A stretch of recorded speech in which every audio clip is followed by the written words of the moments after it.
lobi nakozonga mobembo ezali ndeli wateo nakei kasi lobi nakozonga mayama mobembo ezali ndeli wateo totika bamboka mosika tokende koluka bomoima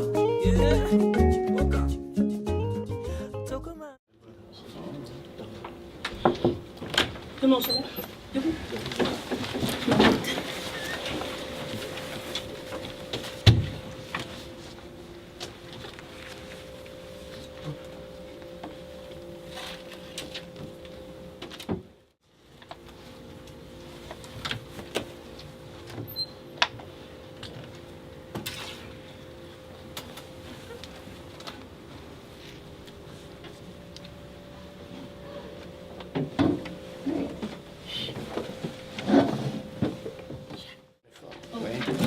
Prenez place. Bonjour. Bonjour. Asseyez-vous. Voyez. Tous ceux qui ont affaire devant cette cour de justice, venez et vous serez entendus.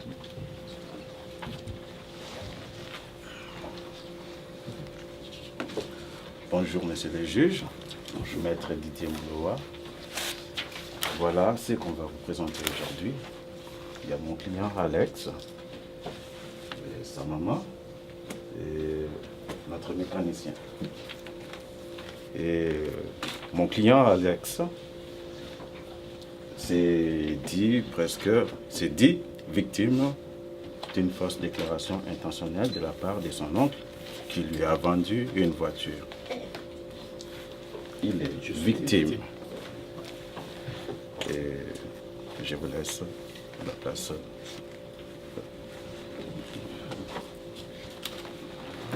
Il est victime. Merci. Bonjour, monsieur le juge. Bonjour. Mon nom est Dite Kemena Kalambay. Je suis l'avocat du monsieur Henriquet et mon mécanicien là, madame Nathalie. Nous sommes venus défendre ce que le neveu a parlé par rapport à cette affaire. Merci. D'accord. Juge, avec votre autorisation, j'aimerais rappeler mon client, monsieur Alex, à la barre, pour qu'il puisse nous éclaircir sur la situation qu'il nous a amené aujourd'hui devant vous, pour que vous puissiez juger du fait que mon client est victime de mauvaise foi de son oncle, qui est en fait le vendeur de la voiture qui relaie en ce moment. D'accord.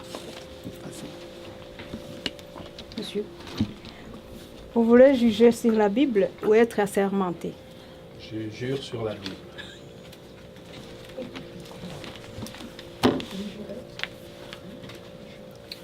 Vous affirmez solennellement que vous allez dire toute la vérité et rien que la vérité. Oui, je jure. Merci. Ok. Bon. Alex, quelle est ta version des faits en ce qui concerne les événements qui ont mené au procès aujourd'hui? En effet, le véhicule de mon oncle Henrik, c'est un véhicule que j'ai toujours admiré depuis que j'étais jeune. Et il s'est fait que récemment, mon oncle est venu à la maison et j'ai vu le message qui était affiché sur le véhicule, comme quoi le véhicule était en vente. Voulez-vous vous mettre debout, parler un peu plus fort? Peut-être mieux. Quel fait du scénario pourrais-tu utiliser pour convaincre les juges que ton oncle a menti au sujet de la condition et de la Camaro et qu'il t'a dupé? Le véhicule qu'il m'a vendu lorsque nous nous sommes rendus au ministère de Transport, c'est là où mon oncle a rapidement écrit un contrat de vente. Un contrat de vente qui ne contenait rien d'autre que le montant, c'est-à-dire le prix du véhicule. Alors, il est parti avec le contrat de vente. Je n'ai jamais reçu de copie par rapport à ce contrat de vente. Et lorsque j'ai essayé le véhicule pour la première fois en sa présence, j'ai entendu des bruits qui me semblaient être des bruits plutôt mécaniques au niveau des pneus. Et j'ai demandé à mon oncle s'il pouvait me spécifier la raison de ces bruits. Alors, il a banalisé pour me dire que non, c'était rien de grave. Et il m'a conduit chez son mécanicien pour attester le fait que ce véhicule était en parfait état. Alors, le mécanicien étant son meilleur copain depuis l'enfance, le mécanicien a rapidement vu l'état du véhicule sans conduire le véhicule, et il a confirmé le fait que le véhicule était en bon état. Vous êtes clair dans vos dires. Est-ce que votre oncle, comment il s'appelle? Est-ce qu'il est dans la salle ici? Oui, mon oncle est dans la salle. Il s'appelle Henrik.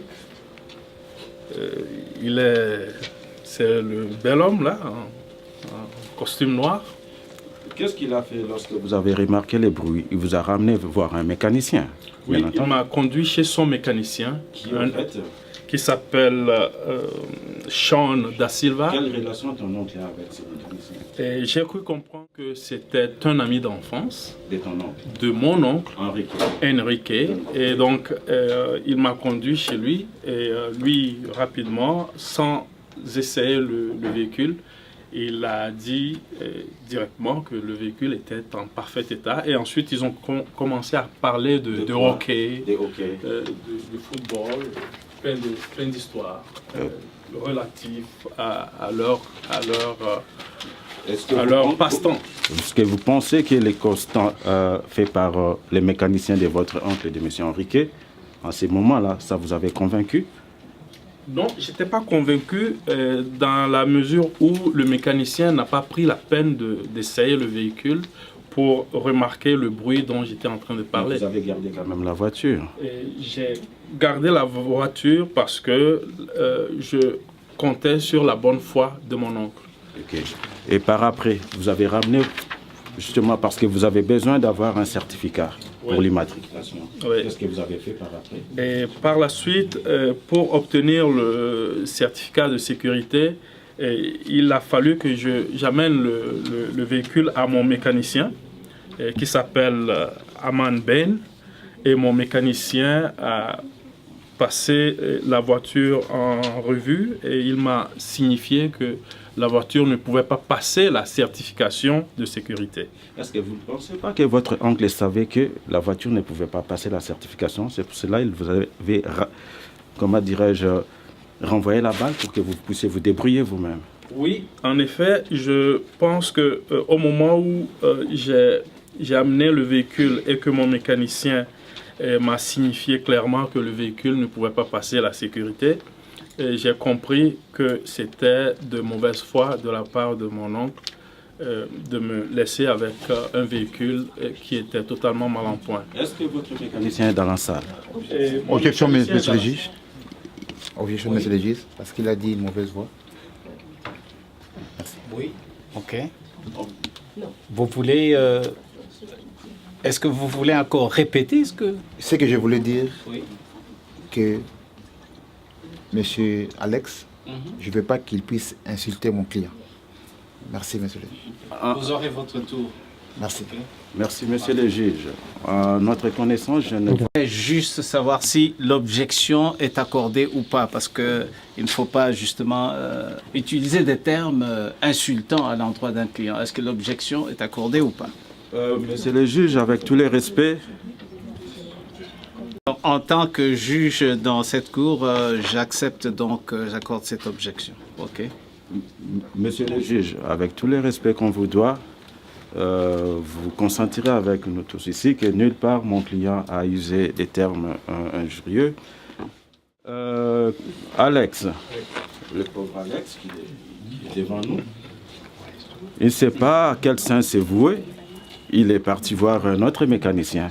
Est-ce que le mécanicien, ce n'est pas votre mécanicien, mais le mécanicien que vous avez consulté est dans la salle? Le mécanicien, effectivement, est dans la salle. Et le mécanicien s'appelle Aman Ben. Et c'est ce mécanicien à qui je me suis fié pour une contre-expertise et qui m'a révélé tous les problèmes du véhicule, dont notamment le véhicule pouvait passer le test d'échappement, mais pas la certification de sécurité.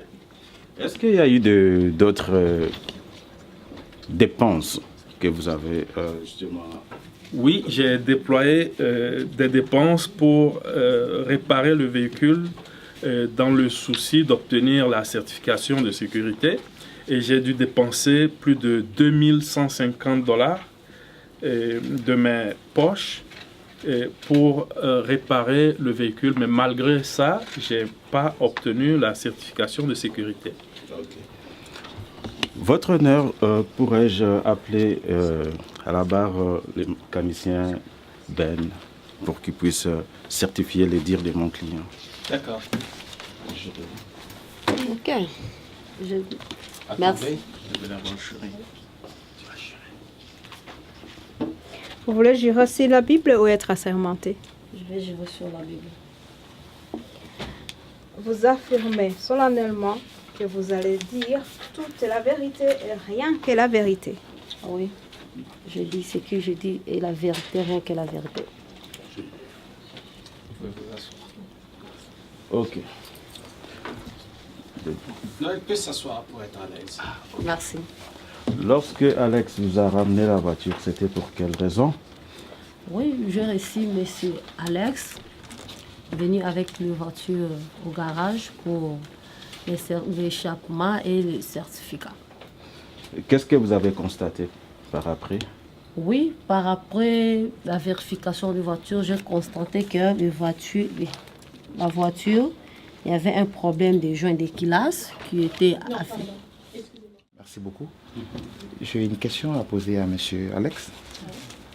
Si vous me permettez, M. Alex, quelle relation y a-t-il entre vous et votre oncle et les mécaniciens? Est-ce que vous connaissez?